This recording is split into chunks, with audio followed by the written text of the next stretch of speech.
Hi and welcome back to Microbial Concepts. This is another video related to plasmids.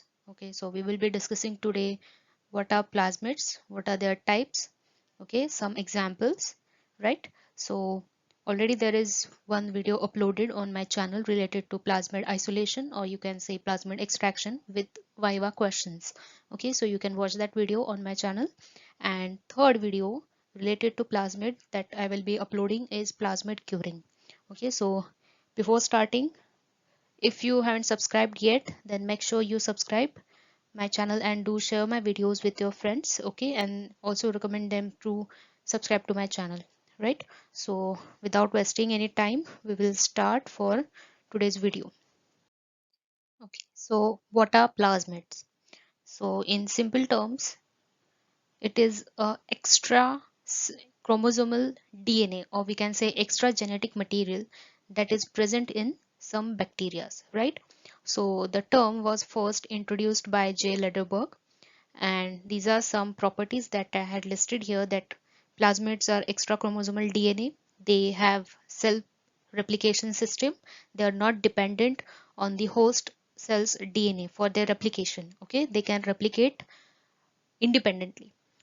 The small size circular, the size is small and they are circular, around 5000 base pairs. Then they possess special traits such as antibiotic resistance or virulence, etc. Okay, that means the genes of plasmids, they give some beneficial characteristics to the bacteria. For example, antibiotic resistance. If the plasmid has the gene which confers the antibiotic resistance, then the bacteria will have that benefit of having that plasmid in it. Okay, because the bacteria will gain that property. Okay, the bacteria will become antibiotic resistance because of the genes which are present on plasmids, right? So plasmids, they cannot integrate in chromosomal DNA. They live independently and they are used as vectors in recombinant DNA technology, and they have their own replicating origins. Okay, that is why they are known to replicate independently. They have self-replicating system, right? So here you can see a representative diagram of a bacterial cell is given, where you can see the small red color structure that is pointed as plasmid, right? It is separate from the chromosomal DNA, right? So this is the general diagram of a plasmid. So the plasmid, it consists of origin of replication, then antibiotic resistance gene is there, and there are some restriction enzyme recognition sites. Okay, so these are very important when you are working uh, using these plasmids as vectors for recombinant DNA technology work or some molecular biology works. You can use these restriction enzyme recognition sites, right? So this is the basic structure. There can be more genes, right? So it depends on the type of the plasmid, right? So that is why it is not given here. This is the basic structure. Okay, so now let's move towards the main concept. So the plasmid, the genetic information is actually not necessary to the host, in the sense presence is good or beneficial. Okay, it helps to overcome these stressful conditions. That means that for day-to-day living, these plasmids are not necessary to the host. They are good or they are beneficial when the bacteria uh, is, or we can say the bacteria encounters some stressful conditions, like antibiotics. Okay, so if the plasmid has antibiotic resistance genes present, then that plasmid will be helpful, will be beneficial for the bacteria now in this stressful condition to overcome the particular antibiotic, right? But genes are not necessary for day-to-day survival, and absence will cause no harm. That means if the plasmid is removed or lost by some or other reasons, then it will not cause any harm. Okay, so the plasmid is particular a molecule that is like it, having it is very good, and losing it doesn't make any harm. Okay, so the cells will still function normally, right? So the bacteria can pick up these plasmids from surroundings and they can throw when not needed. Why they will throw? Because keeping a plasmid is hard work for the bacterial cell, because replicating DNA, including the plasmid DNA, it keeps using the energy, right? So that is why when the bacteria thinks that no, now I cannot spend much energy on this plasmid, then it will just throw it out. Okay, so however, by protecting its host from stress related death, a plasmid maximizes its chances to being kept around. Okay, so if the bacteria is in stress related conditions, then the bacteria will try to protect the host from stress related death, and that is why the bacteria will think of keeping the plasmid, because it is having the chance to survive and replicate, or say reproduce. Okay, so under stressful conditions, bacteria with the plasmid will live longer and have more opportunity to pass on the plasmid to daughter cell or to other bacteria, right? So if the bacteria is able to reproduce in those stressful conditions, then the plasmid also has the opportunity to get passed to the daughter cell. Okay, so now the parent cell and daughter cell both will have the copy of plasmid, and that will help the bacteria to live in these stress related conditions. Okay, so such bacteria without the plasmid, they are less likely to survive and reproduce in the stress related condition. Okay, the last line is related to the stress related conditions. Okay, yes, so now there is one more term, that is plasmid copy number. So we will see what is that. So the copy number, it refers to the average or expected number of copies per host cell. It is like the bacteria can have one plasmid, or say 10 copies of the same plasmid, or 10 to 15 or 20 copies. Okay, so depending on the copy numbers, the plasmids are divided into three groups: plasmid which has low copy numbers, plasmid which has medium copy numbers, and some which has high copy numbers. Okay, so plasmids are either low, medium, or high copy number.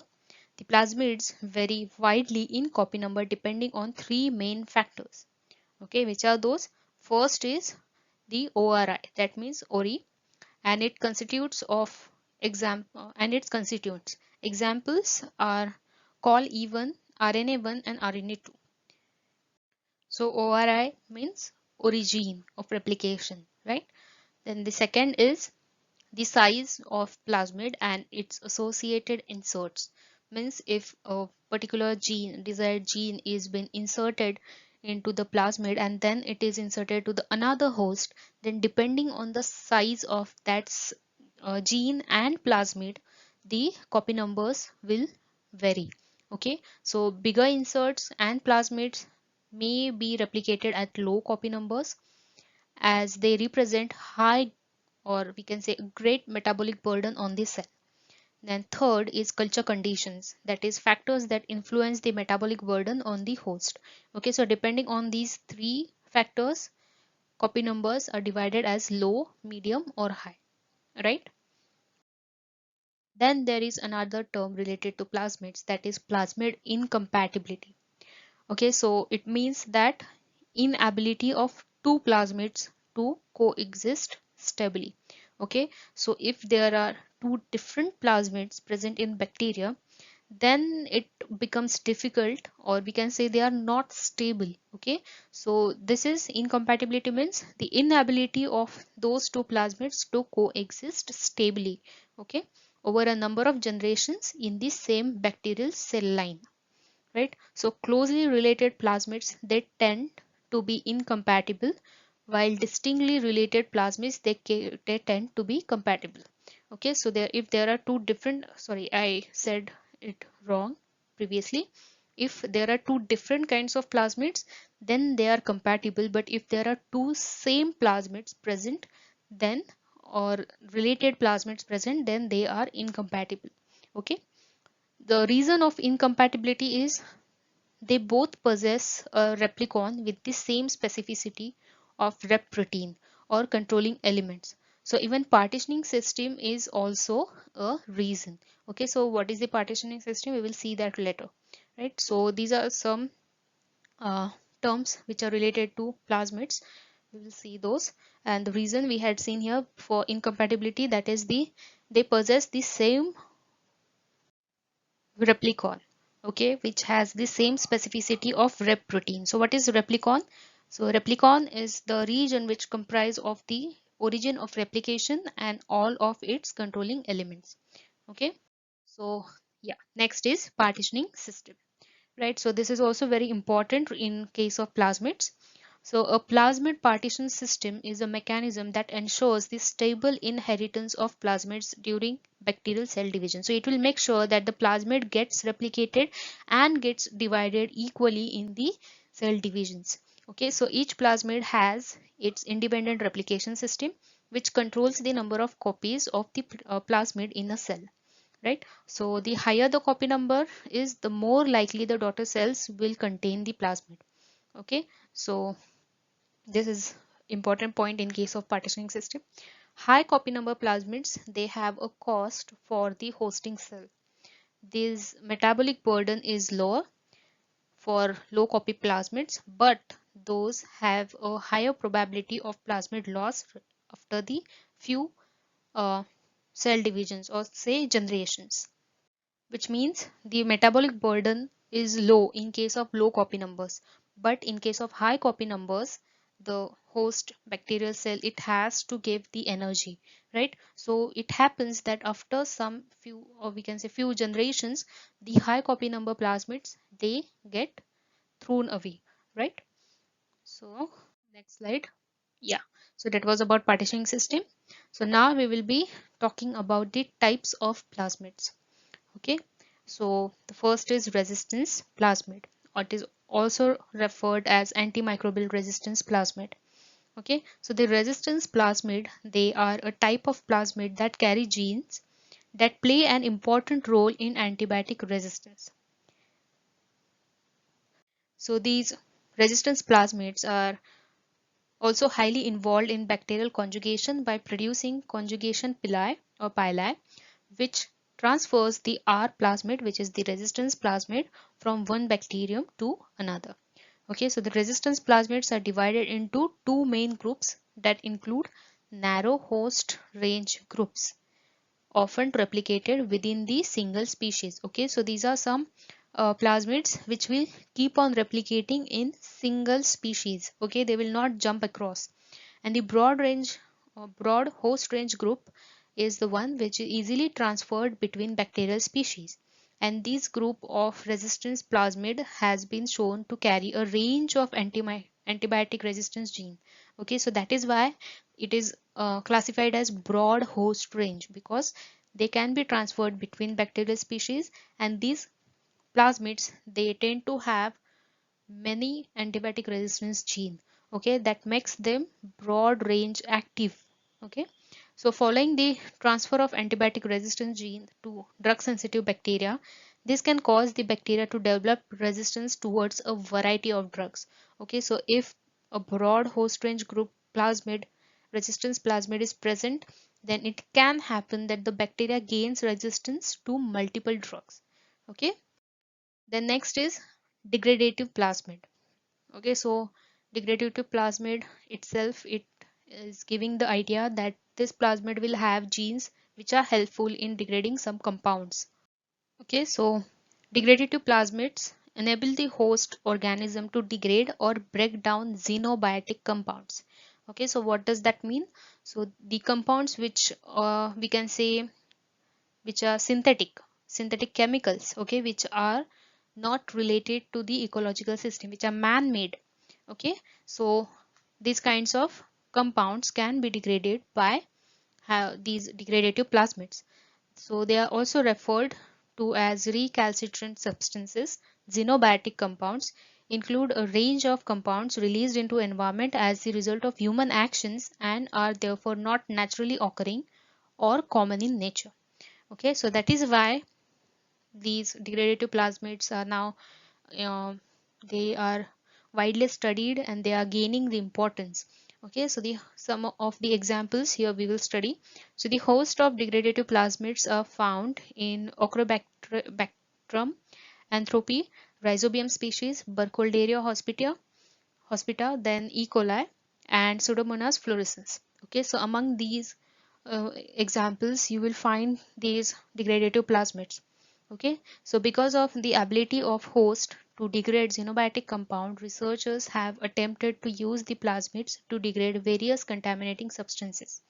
Okay, so however, given that this has not proved effective, research studies continues to be conducted to determine how to use various indigenous bacteria, okay, as hosts of degradative plasmids or degradation of such compounds. Okay, so this is one of the type of plasmid. Yes, and last, the use of biodegradative microorganisms for the process, for we can say for the purpose of removing these xenobiotic compounds from the contaminating environment is known as bioaugmentation. Okay, so if you want to know more about bioaugmentation, I have one video uploaded on my channel related to bioremediation, so you can study that term in that video. Okay, then next is fertility plasmid. Okay, this is also one of the very important and widely studied plasmid. So the fertility plasmid, which is also denoted as F plasmid, it have a circular structure and it measures about 100 kb. Okay, so this is the size of the fertility plasmid. Some of the main parts of the F plasmid that includes transposable elements. Okay, so these transposable elements, they are also known as transposons. You will study this in molecular biology further if you had not done this concept yet. Let me just mention in short. So these are the DNA sequences that can change its position within a genome, sometimes creating or reversing the mutations and altering the cell's genetic identity. Right? So these are very important and they are the main part of the F plasmids. Examples are given here, that is IS2, IS3 and TN1000. Okay, then replication sites and origin of conjugative transfer, that is there is mistake, it is ORI, that is origin of transfer. Okay, and next is replication origin region. Right, so the F plasmid plays an important role in reproduction given that they contain genes that code for the production of sex pilus or pili, as well as enzymes required for the conjugation.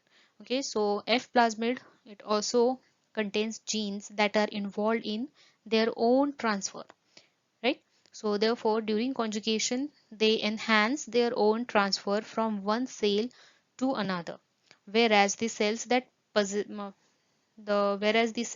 process the F plasmids are referred as donor.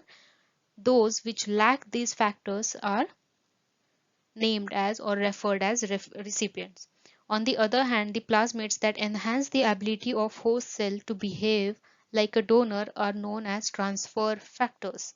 Okay, so these F plasmids, they play very important role in reproduction, right? So in case of conjugation, in short, there is one donor cell and one recipient cell. So the donor cell, it has this F plasmid and which uh, codes for the production of sex pili. Okay, so the pili will now, it will bind to the specific proteins on the outer membrane of the recipient cell, and through that the DNA is exchanged. Okay, the plasmid is exchanged. Okay, so the one which gives and which has the sex pili is known as donor, and the one which gains the plasmid is known as recipient. Okay, so during conjugation, the donor cell bacteria with sex pili, say one or three sex pili, they bind to the specific protein on the outer membrane of recipient, thus initiating the mating process. Okay, so following the initial binding, the pili, it retract, thus allowing the two cells to bind together. This is then followed by the transfer of DNA from the donor to the recipient and consequently the transfer of F plasmid. As a result, the recipient acquires the F factor and gains the ability to produce sex pilus involved in the conjugation. Okay, so now once the recipient also has this F plasmid, it is also now able to produce the sex pili and continue the conjugation. Okay, so during conjugation only DNA is passed from the donor to the recipient. Okay, therefore the cytoplasm and other cell materials, they are not transferred, they are intact, right? So this was about plasmid. Then next we have col plasmids.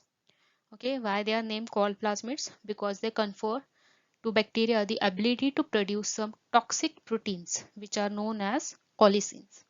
Okay, so such bacteria, for example E. coli, Shigella, Salmonella, they use these toxins to kill other bacteria and thus thrive in their respective environment. Okay, so there are different types of col plasmids in existence that produce different types of colicins. A few examples of col plasmids include col B, col E2 and E3. Their difference are also characterized by difference in their mode of action. Okay, so each toxin, the mode of action is different and thus they are named differently, they are identified differently. Okay, so they are named as col B, col E2 and E3. Okay, so there is difference between E2 and E3. That's why the plasmid is named differently. So for instance, whereas col B, it causes damage to the cell membrane, col E3 has been shown to induce degradation of nucleic acid of the target cell. Okay, so these are their uh, mechanisms, or we can say mode of actions, right? So that is why they are named differently. Like fertility plasmids, some of the col plasmids have been shown to carry elements that enhance their transmission from one cells to another. Therefore, through conjugation or the mating process, particularly for cells with the F factor, the col plasmids can be transferred from one cell to the another. Okay, so if particular bacteria it has col plasmid and fertility plasmid, then there are chances that a copy of col plasmid is also uh, donated or given to the recipient cell. Okay, so as a result, the recipient also acquires the ability to produce toxins that kill or inhibit the growth of target bacteria lacking the plasmid. Okay, so one which has the col plasmid is able to produce toxin, whereas the one which lacks the plasmid, it will not produce any kind of toxin. So this toxin producing bacteria can now attack or it can inhibit the growth of another plasmid lacking bacteria. Okay, so colicins belong to a group of toxins known as bacteriocins, and these toxins affect the target bacteria by affecting such processes as replication of DNA, translation, energy metabolism, among others. Okay, so next is virulence plasmid. So compared to other harmless bacteria, bacteria that tend to be pathogenic in nature, they carry or genes for virulence factors that allow them to invade and infect their respective host. Okay, so these are the plasmids which has genes which confers some virulence factors. Okay, so for some of these bacteria, the virulence factors are the result of organisms own genetic material, right? So in some cases the virulence genes are also present on the chromosomal gene of that bacteria. Okay, it is not necessary that all the time the virulence factors are plasmid mediated. There are some examples that virulence factors are related to own bacteria's own genetic material, that means chromosomal DNA.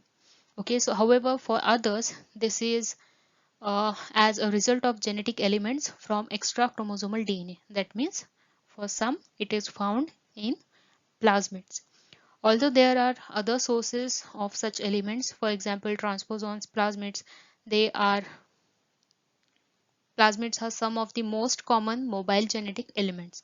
Okay, another example other than plasmid is transposons, right? The jumping genes, but plasmids are most common mobile genetic elements which mediate this virulence factors.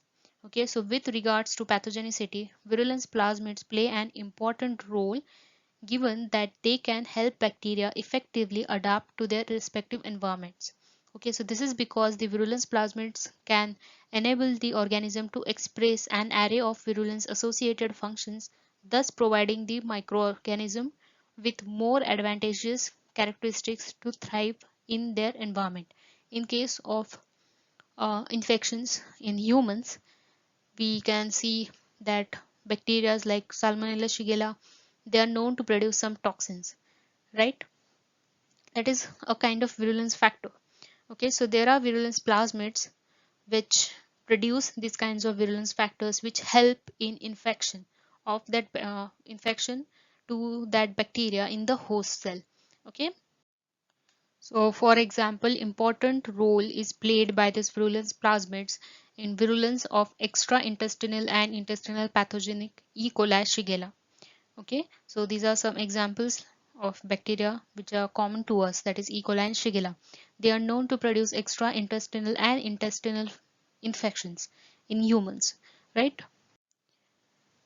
Next, like other types of plasmids, virulence plasmids can also be transmitted from one bacterium to another. Apart from the virulence genes, plasmids have also been shown to carry other important elements that enhance the transmission and maintenance. Okay, so for this reason, they are large in size but low in numbers. Okay, so this is the property of virulence factors, that they are large in size but they are low in numbers, and this ensures that they do not cause additional burden on the organism during the cell division. Okay, so survival of the plasmid in bacterial cell is also very important, and the plasmid virulence plasmids, they focus on this point, and that is why the size of these plasmids is very large and the copy number is low. Okay, so it ensures that the bacteria will not lose the plasmid. Okay, so there are some other types of plasmids which are like a recombinant plasmid. So plasmids that have been altered in the laboratory and introduced into the bacteria for the purpose of studies. Okay, so those are known as recombinant plasmids. Then there are cryptic plasmids which has no function. So we can say we don't know the functions because they has no genes that benefits the host. Okay, then there are metabolic plasmids which enhance the metabolism of host. Then there are conjugative plasmids which promote self transfer. Then there are suicide plasmids, so fail to replicate when transferred from one cell to another. Then next is plasmid vector. Okay, so what is a vector? So a vector refers to any piece of molecule that contains genetic material that can be replicated and expressed when transferred into another cell. Okay, so you will take the plasmid, you know that there are restriction enzyme recognition sites. So using those sites, you will insert another desired gene, and you will see, you will insert that into another bacterium, and you will see, or you will observe the expression of that gene in another cell. Okay, so based on this definition, it is possible to see why the word vector and plasmids are sometimes interchanged. However, this is not to say that all plasmids are vector. Okay, this is also very important. Like all amino acids are not enzymes, but all enzymes are amino acid, kind of that. The We can say that all plasmids are not vectors. Okay, so one of the prime characteristics of plasmid vectors is that they are small in size. Apart from their size, they are characterized by an origin of replication, a selective marker, as well as multiple cloning sites. Okay, the ideal plasmid vectors, they have high copy number inside the cell. As such, it ensures the high numbers of the target gene for cloning purpose. This also ensures that the gene of interest is increased during the genomic division. Okay, this is very important, and that is why plasmids are used as vectors. So the term high copy numbers or high numbers, it indicates that many copies of that particular plasmid will be made, and that will ensure that the gene or the inserted gene, that will get multiplied many times. Okay, so this also ensures that the gene of interest is increased during the genomic division. In addition, the plasmid can have a marker gene as the visual marker to help determine whether the cloning was successful. Okay, so there is a marker gene also inserted. in a plasmid vector. Because of their multiple cloning sites, plasmids, they have been shown to be some of the best vectors for cloning. Okay, because of this characteristic, it is possible for restriction enzymes to cleave various regions of the plasmids for cloning. Over the years, using these vectors has allowed for recombinant DNA to be introduced into the host cells for study purpose. For instance, through this type of cloning, it has become possible for researchers to sequence the genome of a range of species, okay, and study the expression of genes and even observe the various cellular mechanisms. So while smaller plasmids are capable of carrying long DNA segments, reduced size can also help remove non-essential genes that are not required for the cloning. Okay, and that also makes these some of these plasmids ideal. Okay, and the chances of having that plasmid in your bacterial cell also increases. Okay, so this was all about plasmids. What are plasmids? Some examples we saw, types of plasmids we studied, okay, some terms related to plasmids we had done that also. Okay, so thank you for watching. Do like my videos, share these videos with your friends, and do subscribe to my channel. Okay, so the next video that I will be uploading is related to plasmid curing. Do check it out. Okay, till then, bye bye.